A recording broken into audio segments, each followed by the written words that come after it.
ಮುಂದೊಂದು ದಿನ ನಾಳೆ ಇವತ್ತು ಅಧಿಕಾರಿಗಳ ಸಭೆ ಕರೆದಿನ 8 ಡಿಸೆಂಬರ್ 8ರಿಂದ ಕರ್ನಾಟಕ ವಿಧಾನಸಭೆ ಉತ್ತರ ಕರ್ನಾಟಕದ ವಿಚಾರಧಾರೆಗಳ ಮೇಲೆ ಕೆಲವು ಸಮಯ ನಿಗದಿಯಾಗ್ತದೆ. ನನ್ನ ಕ್ಷೇತ್ರಕ್ಕೆ ಇನ್ನೂ ಏನಾಗಬೇಕಾಗಿದೆ.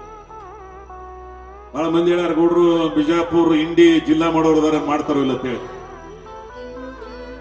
ನಾನು ಮಂದಿ ಅಂದ್ರೆ ಇನ್ನ ತನ ಬಿಟ್ಟಿಲ್ಲ, ಬಿಡಂಗೂ ಇಲ್ಲ.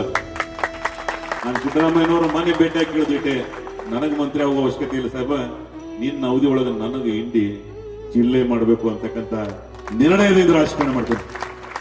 ನಾನು ಮಾತು ಕೊಟ್ಟೆ ಅಂದ್ರೆ ಅದನ್ನು ಬಿಟ್ಟಿಲ್ಲ, ಬಿಡಂಗೂ ಇಲ್ಲ. ನಾನು ಮಾತು ಕೊಟ್ಟೆ ಅಂದ್ರೆ ಅದನ್ನು ಬಿಟ್ಟಿಲ್ಲ, ಬಿಡಂಗೂ ಇಲ್ಲ. ನಾನು ಮಾತು ಕೊಟ್ಟೆ ಅಂದ್ರೆ ಅದನ್ನು ಬಿಟ್ಟಿಲ್ಲ, ಬಿಡಂಗೂ ಇಲ್ಲ. It is our commitment. ಇದು ಜಿಲ್ಲೆ ಆಯ್ತು ಅಂದ್ರೆ ಇಲ್ಲಿ ಇಂಜಿನಿಯರಿಂಗ್ ಕಾಲೇಜ್, ಮೆಡಿಕಲ್ ಕಾಲೇಜ್, ಶೈಕ್ಷಣಿಕ ಹಬ್ಬ ಆಗಲಿಕ್ಕೆ ಸಾಧ್ಯದ. ಬರೀ ಜಿಲ್ಲಾ ಕೇಂದ್ರ ಮಾಡೋದ್ರಿಂದ ಏನು ಬದಲಾವಣೆ ಆಗ್ತದೆ ಅನ್ನೋದನ್ನ ಅದು ಮುಂದಿನ ದಿನಮಾನದಾಗ ನೀವು ಗ್ರಹಿಸ್ಲಿಕ್ಕೆ ಸಾಧ್ಯದ.